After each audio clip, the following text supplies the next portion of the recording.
what do you talk about in a 63-7 game? Well, when you're a team like Alabama and you're playing for a national championship, and that's your goal, and you see what Georgia did to South Carolina today, that's unhuman.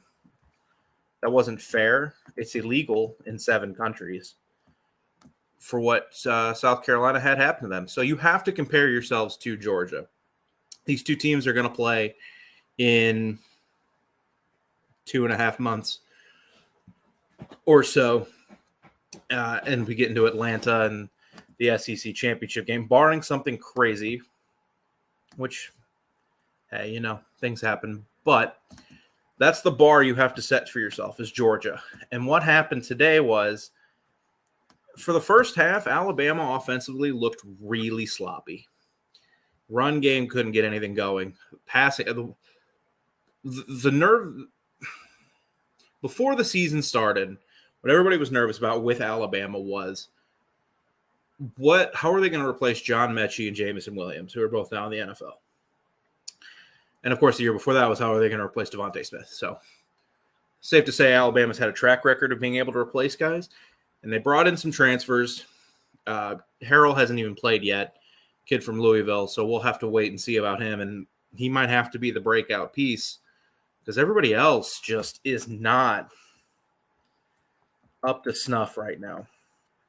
And today it showed early in the pass game, they couldn't get anything going, and Bryce had all day to throw for a lot of this game. He was just sitting and waiting and waiting and waiting.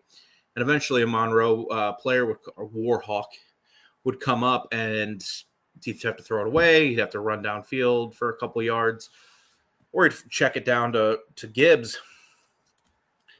That just can't keep happening. I mean, Jermaine Burton came in with all the exposure, he's going to be the next guy. 1 catch, 16 yards today. That's all he did. And he wasn't great last week either, and he wasn't good in the first game against Utah State. Now, that might be time. This might be getting time to gel, but it's not promising. And there was a great point brought up by a number of people across the internet when talking about last week's game, and they broke it down this week, and it's a great point. When Bryce Young just goes up to the line and runs a play, this Alabama offense is pretty good, as it's going to be with the talent they have. Where they come into trouble is when the play clock's getting to like 7 and 6, and Bryce is still making checks, and he's still looking to the sideline. And when that happens, that's you're keying the defense, and it's where things go to die. When they had 5 straight drives of like 3 and out, or maybe 1 first down, I don't remember the exact number last week against Texas. That was a lot of it. 15 on the play clock. He's up at the line of scrimmage, tapping his lineman, checking a play. He's going back to his spot in the shotgun. He's looking to his running back. He's looking to the sideline. All of a sudden, there's 5 seconds on the play clock, and he's got to snap it, and he gets confused because maybe a safety rolls or a linebacker goes to where a wrong pre-snap read. He's not Tom Brady back there. He's a sophomore in college, redshirt sophomore. So not expecting him to break down a defense at every level yet. But when they try to do that, that offense really slows down. And the offensive line in the run game today, nothing special. It's Louisiana Monroe. You should be running as they did. Excuse me. They ran for 7 yards a carry, which is good, but that's what they should be doing. But there wasn't a lot of consistency in the run game, bringing up the box scores, and no real explosiveness, no long game, a long of 25, and that was from Milroe coming in at the end of the game playing quarterback. And we talked about it in the first game with Milroe, and we'll cut to him here for a second. There are some teams in the country where if their quarterback goes down, obviously they're not in a good spot, but they could be okay. And this is before the season. We talked about, well, if Haynes King goes down for Texas A&M, Max Johnson will be fine. Well, turns out Haynes King is really bad at football, at least at this point, so he's going to play anyway. Jaden Daniels goes down for LSU. Nussmeier will go in, and it'll be a drop-off, but it won't be an absurd drop-off.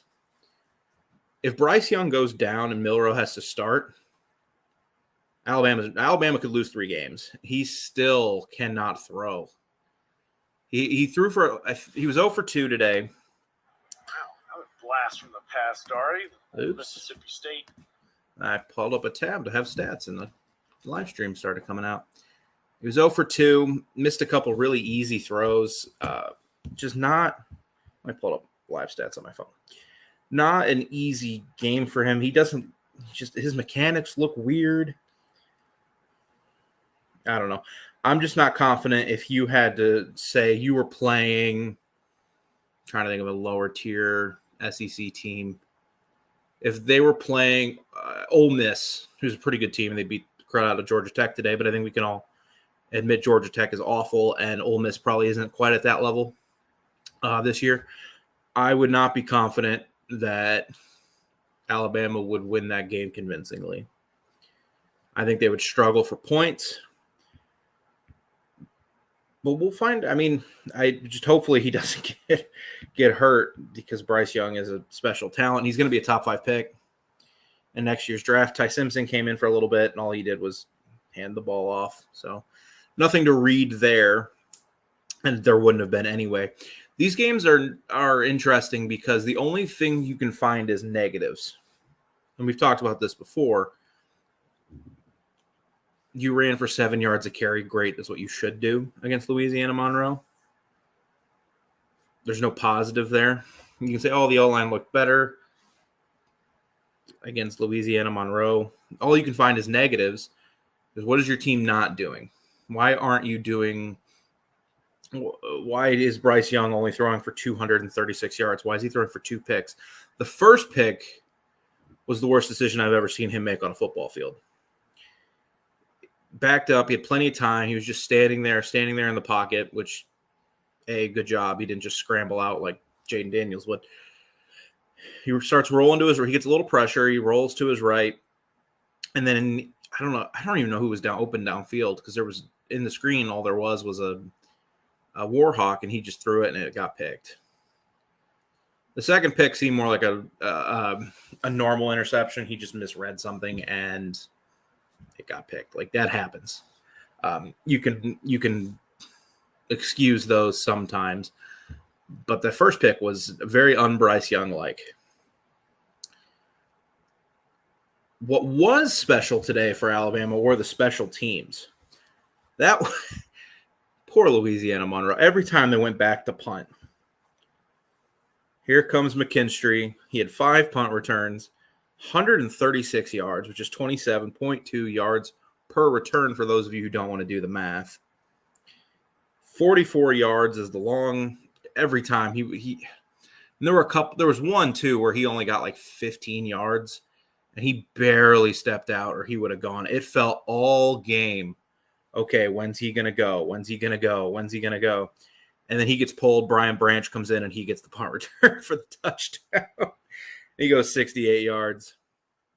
Even in the kick return, they had one kick return. It was Gibbs, 57-yard return. Just absurd stuff from the Crimson Tide. Defense, I mean, what can you say about the defense? Will Anderson with his first interception and picked any touchdown, which hilarious. They just overwhelmed. Anytime they did anything that wasn't just a base defense, Louisiana Monroe had no chance. That poor quarterback.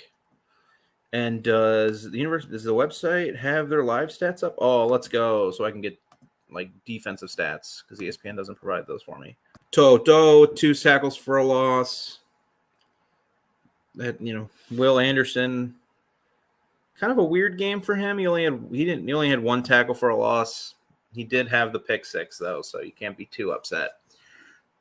He also had another tackle for a loss where he horse collared a guy. So he should have had 2, because he didn't need to horse collar him. He's been a little out of control this year. A couple offsides penalties. He had the 1 late hit penalty. He had the horse collar for, how amped is he? He's looking to break like Derek Thomas's tackles for a loss record, which is absurd. He's looking to go to New York for the Heisman ceremony.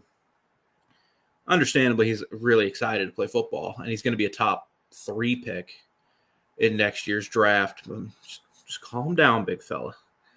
It is funny watching him, though, as he gets a pressure. There was one pressure today where I audibly laughed out loud. He got up the middle, and the Monroe quarterback just got rid of it just in time. Nick of time, he got rid of it.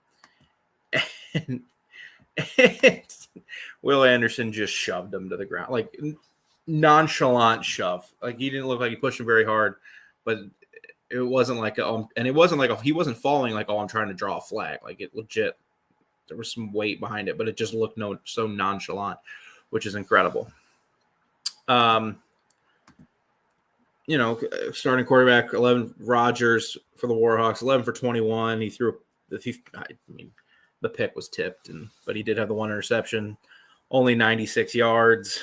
So he's under 5 yards an attempt. That's pretty good for a defense. They gave up the one drive that I'm sure the players will see in every film room session this week. Let me pull it up. Yeah, an 8-play drive, 4-yard run, 10-yard run, 1-yard run, a 13-yard pass. And you could tell Nick did not like that one, as he shouldn't. 6-yard one, a 1-yard run, and then an 11-yard pass and an 11-yard touchdown run. And that cut it to 28-7 at the time. And at that point, the Alabama offense just stuck. Like, here's the Alabama offense. First drive, touchdown. Cool. That was the Trayshawn Holden 33-yard. And then they threw a pick. Then interception, touchdown, punt return for a touchdown. Then they punted.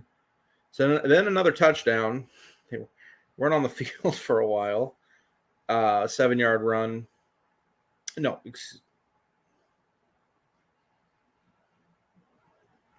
Another touchdown run. Punt. And then Alabama turned it over on downs. Punt. And then another touchdown to end the half. But their offense just looked sluggish. Receivers weren't gaining separation, and that's how you end up with some of these guys' numbers. And this was mostly in the first half. What does help is offensively in the run game, they were doing whatever they wanted. They were getting 7 yards a pop.